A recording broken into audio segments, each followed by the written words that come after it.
IIT జేఈలో మంచి rank రానటువంటి విద్యార్థులకు బెస్ట్ ఆప్షన్ సిఎస్ఈఎంఏ కోర్సులు అడ్మిషన్స్ జరుగుతున్నవి. ఫట్మన్ కట్ చేస్తే all India level Hercules of Indian cinema Baahubali, భారతీయ సినిమా బాహుబలి, మిస్టర్ పర్ఫెక్ట్ ప్రభాస్తో సినిమా అనగానే అస్సలు భూగోళం బద్దలైంది ఇండస్ట్రీలో. ఆ న్యూస్ వచ్చిన రోజున అసలు అది ఎలా జరిగిందండి? న్యూస్ మేమే ఇవ్వలేదండి. మీరు ఇవ్వలేదు, సోషల్ మీడియాలో ఎవరు న్యూస్లు ఇవ్వకుండానే అది జనరేట్ అయిపోతుంది. దాని గురించి ప్రత్యేకంగా పెట్టుకుందాం సార్. అంతేనా? 4 ముక్కలు చెప్పండి. ఇప్పుడు మీరు ఎందుకు వచ్చింది, ఎలా వచ్చింది అని మాట్లాడింది కానీ, but what is your experience? There is lot of expectation around. అదే సార్, అది ఆ సినిమా స్టార్టింగు ఎండింగు దాని గురించి చెప్పాలనంటే అదొక పెద్ద గ్రంథం. అదొక పెద్ద గ్రంథం. అదేంటంటే అది ఇంత సింపుల్గా మాట్లాడే విషయం కాదు. నెక్స్ట్ దాని స్టార్ట్అప్ అలాగే ఉండాలి, దాని ఎండింగ్ అలాగే ఉండాలి. అది చెప్పే విధానం గ్రాండియర్ ఉండాలి. గ్రాండియర్ ఇన్ ద సెన్స్ అంటే మీరే అంటున్నారు ఇవన్నీ ఇన్ని చేశారు, దీని తర్వాత స్పెక్టాక్యులర్ గా మీరు ఆ రేంజ్ లో చేస్తున్నారు. అల్టిమేట్ ప్రాజెక్ట్ కదా అది. ఇట్లాగా సరదాగా ఇలా జరిగిందండి అని అలా అనలేం. ఎందుకంటే దానికి ఆయన ఏమి నమ్మాడు, నాలో ఏం చూశాడు, మా ఇద్దరం కలిపి మేమేం ప్రపంచానికి చెప్పదలుచుకున్నాము, ఆయన ద్వారా నేనేం చెప్పదలుచుకున్నాను, ఇవన్నీ ఒక పెద్ద ఇది ఉంటుంది. అవునండి.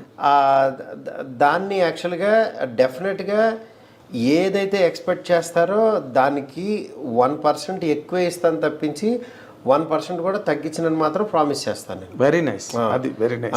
ఎందుకనంటే వేరే వాళ్ళకి ఆయన వాల్యూ ఎలా తెలుసో నాకు తెలుసు.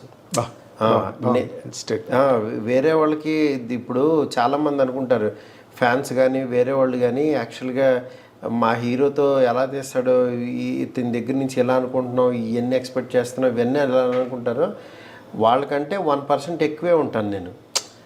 అలా ఎక్కువ ఉంటేనే యాక్చువల్లీ ఈ స్థాయిలో ఉండగలుగుతాను. ఇది మీ ఫ్యాన్స్ అవ్వచ్చు, వేరే వాళ్ళు అవ్వచ్చు, మళ్ళీ హీరోకి అది నచ్చజెప్పి ఆడియన్స్కి ఏం కావాలో అది ఆయన దగ్గర నుంచి డ్రా చేసి వీళ్ళకి ఎలా చూపించగలుగుతున్నాం, ఆ మీడియేషన్ నేను ప్రాపర్గా చేయగలుగుతున్నానా లేదా, ఆ పాత్రని నేను చేయగలుగుతున్నానా లేదా అనేది నా మనసాక్షి తెలుసు. అది త్వరలో మీకు తెలుస్తుంది. అదే అంతే సింపుల్. కానీ ఒక చాలా వెరీ వెరీ ఇంట్రెస్టింగ్ ప్రాజెక్ట్ అండి ఇది. ఎందుకంటే ఒక పక్కనేమో అవతల మీకు కాదు, నాకు కూడా ఇంట్రెస్టింగ్ కదా. మరి మీకు ఇంట్రెస్టింగ్ కదా సార్, మీకు అసలు ఇప్పుడు అది చాలా పెద్ద సావనీర్ అంటారే. అవును, ఇట్స్ బిగ్ సావనీర్ సార్. ఒకటే సార్, బిగ్ సావనీర్ అనుకుంటే అది బిగ్ సావనీర్ సార్. అది ఒక పని అనుకున్నాం అనుకోండి, అది 18 అవర్సే కష్టపడతాం సార్. ఇప్పుడు సీఎం కైనా 24 అవర్సే, నార్మల్ వాడికైనా 24 అవర్సే.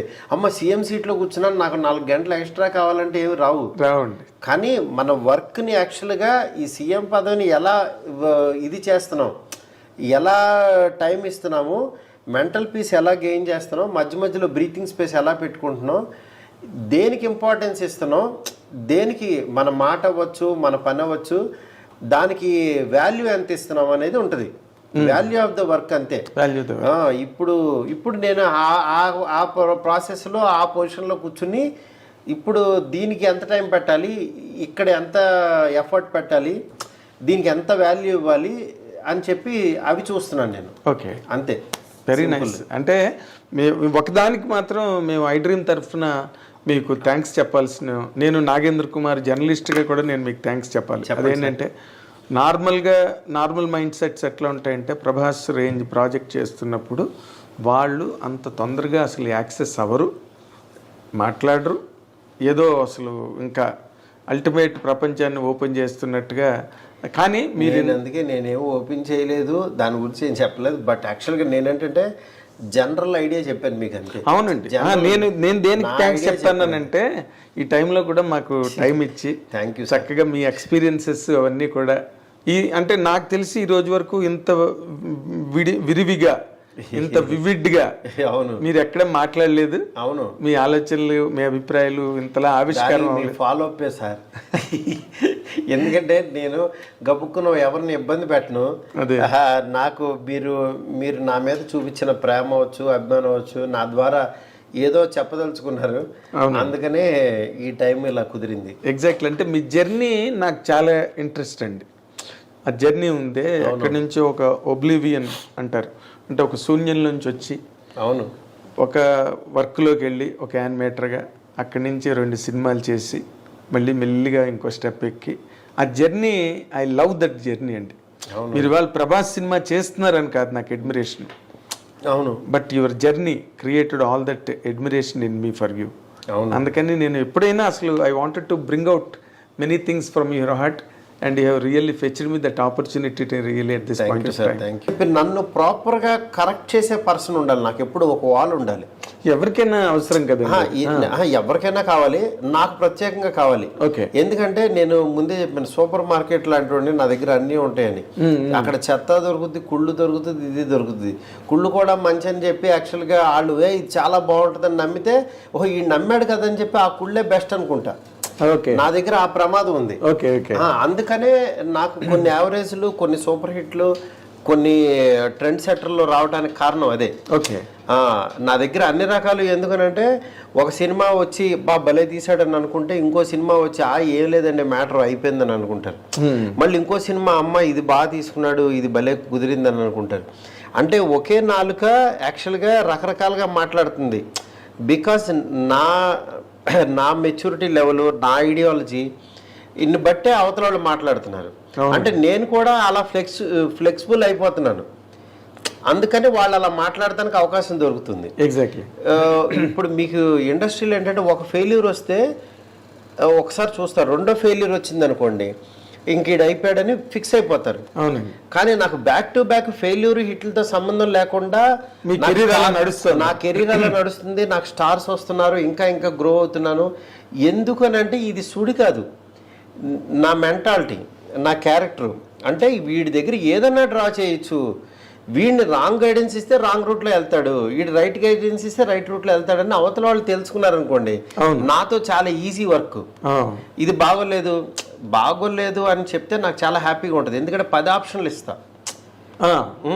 ఎందుకంటే బాగుంది అని అంటే అక్కడే ఆగిపోతా.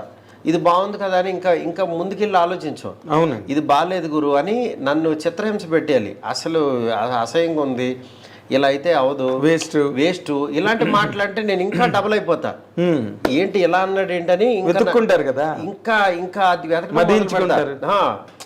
వెతకడం మొదలు పెడతా. ఇది నేను చేయలేను అని నన్ను అవమానిస్తే నేను చాలా హ్యాపీగా ఫీల్ అవుతా. ఓకే, ఎందుకనంటే దాని నుంచి నాకు మంచి సినిమా వస్తుంది బయటికి. అవునండి, నన్ను డబుల్ మీనింగ్ డైరెక్టరో లేకపోతే ఇలా తీసాడా అన్న అనబట్టే ప్రేమ కథ చిత్రం వచ్చింది, ఒక జోనర్ పుట్టింది. అవునండి, అవును. ఆ తర్వాత అది ఎంతమందికి మాతృక, అది 500 సినిమాలు తీశారు హారర్ కామెడీలో. అవును, దాన్ని బట్టి యాక్చువల్గా ఏంటంటే నన్ను అలా అనకపోతే ఆ ప్రేమ కథ చిత్రం రాదు. అవునండి, నన్ను అన్న వాళ్ళందరికీ హ్యాట్స్ ఆఫ్ చెప్పాలి. నేను అందుకని నన్ను తిట్టినోళ్ళు కానీ ఇవి కానీ నేను వింటాను. ఓహో ఈడు ఇలా ఉన్నాడు అని అనుకుంటే నేను ఇంకోటి ఏదో వేయాలి అని అనుకుంటా. అందరు నన్ను పొగడే బ్యాచ్ని ఎక్కువ నేను ఇది చేయను. ఓకే, నేను చూడండి, ఎందుకంటే పొగడతల వల్ల నాకు ఉపయోగం లేదు. ఏముంటుంది, నేను నేర్చుకునేది నన్ను తిడితేనే. అదే విమర్శకుడే నిజమైన స్నేహితుడు. నన్ను విమర్శించిన ప్రతి ఒక్కళ్ళు నాకు గురువుల కింద సమానం.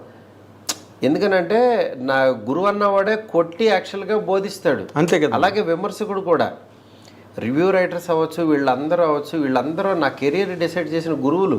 అవునండి, ఎందుకంటే ఇలా తీయకూడదు అని చెప్పారంటే కరెక్ట్. నేను ఇంకెక్కడ నేర్చుకున్నాను? అక్కడే కదా నేను నేర్చుకుంది, ఇక్కడే కదా మరి. అవునండి, అందువల్ల నేను వాళ్ళు ఎన్ని తిట్టినా నాకు మంచి పాజిటివ్గా ఫీల్ అవుతాను. అదే మీరు నార్మల్గా బాబు బంగారం కథ వెంకటేష్ లేదా సురేష్ గారు వాళ్ళందరూ కూడా 1-4 సార్లు విని కానీ ఓకే చేయరు. పాపం వాళ్ళ తప్పులేదండి. ఎందుకంటే వెంకటేష్ గారికి నా మీద కాన్ఫిడెన్స్తో ఆయన ఈడు ఎలాగో మంచిగా తీసుకుంటాడని బిఫోర్ సినిమా బెలబెల మగాడని బట్టి ఆయన కూడా వచ్చేసారు. బట్ రన్నింగ్లో నేను కన్ఫ్యూజ్ అవుతున్నాను, నేను ఇదని చెప్పి ఆయన పాపం బాధపడ్డారు. బికాజ్ కొన్ని ఇవి జరుగుతుంటాయి, అదొక ఎక్స్పీరియన్స్ అంతే.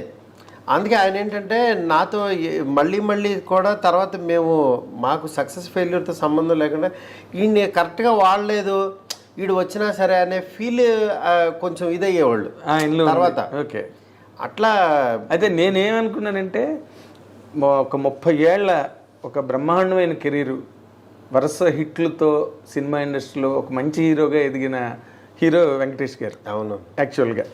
అలాంటి ఆయన ఒక 30 years ఆఫ్ కెరీర్ కంప్లీట్ అవుతున్న టైంలో మారుతితో నేను చేస్తాను అని అనుకోవడం అన్నది ఆ రోజున చాలా అందరూ ఒక పెద్ద చర్చ అయిందండి. అవునండి. మారుతితో చేయడం ఏంటి అంటే లైటర్ వేని కోరుకుంటున్నాడా వెంకటేష్, లేకపోతే ఇంకో రకంగా ఈజీ ఫిల్మ్ ఏదైనా కోరుకుంటున్నాడా, సీరియస్గా కాకుండా మారుతిని సెలెక్ట్ చేసుకున్నాడంటే అని ఒక చర్చ జరిగింది ఇండస్ట్రీలో అన్ని చోట్ల. సో మీరు అన్న ఓకే అయిన కథను కూడా మీరు అదర్స్ వల్ల దాన్ని కరెక్ట్గా ట్రాక్లో పెట్టలేకపోయారు అన్నది. నేను అది నా ప్రాబ్లం అండి. నేను ఇన్ఫ్లుయెన్స్ అయిపోబట్టి రాంగ్ మూవీస్ వచ్చింది అంతే. అదేలే, నేను ఇన్ఫ్లుయెన్స్ అవ్వకూడదని రియలైజ్ అవటమే నాకు సక్సెస్. ఓహో నేను ఇక్కడ ఇలా వెళ్ళిపోకూడదు, మరీ ఇలా బ్లైండ్గా వెళ్ళకూడదు అని దాని తర్వాత రియలైజ్ అయ్యి నేను బిగినింగ్లో ఎలా కష్టపడి కూర్చుని రాసుకుని నా సక్సెస్ని వెతుక్కున్నానో అలా నేను మళ్ళీ ఇప్పుడు పని చేసుకుంటున్నాను. అందుకని నాకు ఈ సాటిస్ఫాక్షన్ ఉంది, ఈ మెంటల్ సాటిస్ఫాక్షన్ ఉంది. ఎగ్జాక్ట్లీ, అదే ఫ్రెష్గా ఉన్నారు ఏదైనా. ఎందుకంటే మీరు అందుకే ఇందాక నా ఇంట్రడక్షన్లోనే చెప్పాను, అది నిత్య స్వాప్నికుడని, అనునిత్య సృజన శ్రామికుడు. ఏదో ఒకటి రాస్తుంటారు, ఏదో ఒకటి జరుగుతూ ఉంటుంది, ల్యాబొరేటరీ వర్క్ కంటిన్యూస్గా. మెయిన్ ఒకటే సార్, డబ్బులు మనిషి కార్ సైజు ఇల్లు సైజు పెంచుతాయి కానీ యాక్చువల్గా మన మెంటాలిటీని పెంచవు. మన మెంటాలిటీ ఏమవుద్దంటే ఇంకా ఇంకా ఇంకా ఆ ఫైర్ తగ్గిపోయి తెలియకుండా చిన్న లేజినెస్ వస్తుంది. అవునండి. ఈ లేజినెస్ డబ్బు వల్ల లేజినెస్ పెరుగుతుంది. సెటిల్ ఉన్నాం కదా, ఇంకా ఎవరికైనా మనకి ప్రెషర్ ఉండదు, వాడికి డబ్బులు ఇవ్వాలని ఇది ఉండదు, ఎవరికైనా ఇది ఉండదు, చాలా కూల్గా ఉంటుంది. కానీ ఈ కూల్నెస్లో కూడా అమ్మో మనం పని పని పని అని వెతుక్కోకపోతే, ఆ ఫైర్ అనేది లేకపోతే మన మీద చాలా పెద్ద బాధ్యత ఉంటుంది. నేను రాసిన సీన్ మీద ఒక 200 మంది వర్క్ చేస్తారు ఒక పేజ్ మీద. ఆ పేజ్కి ఎంత వాల్యూ ఉండాలి అని నేను ప్రతి పేజు ప్రతి లైను అనుకోకపోతే మంచి సినిమా అనేది రాదండి, న్యాయం జరగదు. ఫస్ట్ అసలు రిజల్ట్ సంగతి దేవుడు ఎరగండి. ఫస్ట్ నా దగ్గర ఉన్న పేజ్ వరకు నేను సాటిస్ఫాక్షన్ ఉన్నాను, నా చుట్టుపక్కల సాటిస్ఫాక్షన్ ఉన్నాను, నా హీరో హ్యాపీగా ఉన్నాడు అనేది నేను చెక్ చేసుకోవాలి. అప్పుడు ఇంకొకరి చేతిలో పెట్టకూడదు. ఫస్ట్ అసలు ఎవడో వినేసి దాన్ని పేపర్ మీద ఎక్కించి ఆ ఐడియాలజీ, నేను సక్సెస్ అయింది నా స్టైల్తో. Yes, so much thank you. మా ఐ డ్రీమ్ ప్రేక్షకుల తరఫున కూడా, మా సంస్థ యాజమాన్యం తరఫున కూడా మీకు థ్యాంక్స్ చెప్తున్నానండి. Thank you sir. We wish you all the very best sir. ఎందుకంటే we wish you many more milestones and achievements in your career. ఇప్పుడు మీరు చేస్తున్న ప్రభాస్ సినిమా మొత్తం ఇండియన్ సినిమాకి ఒక జవాబు కావాలని కోరుకుంటున్నాం. Thank you sir. Thank you very much. All the very best అండి.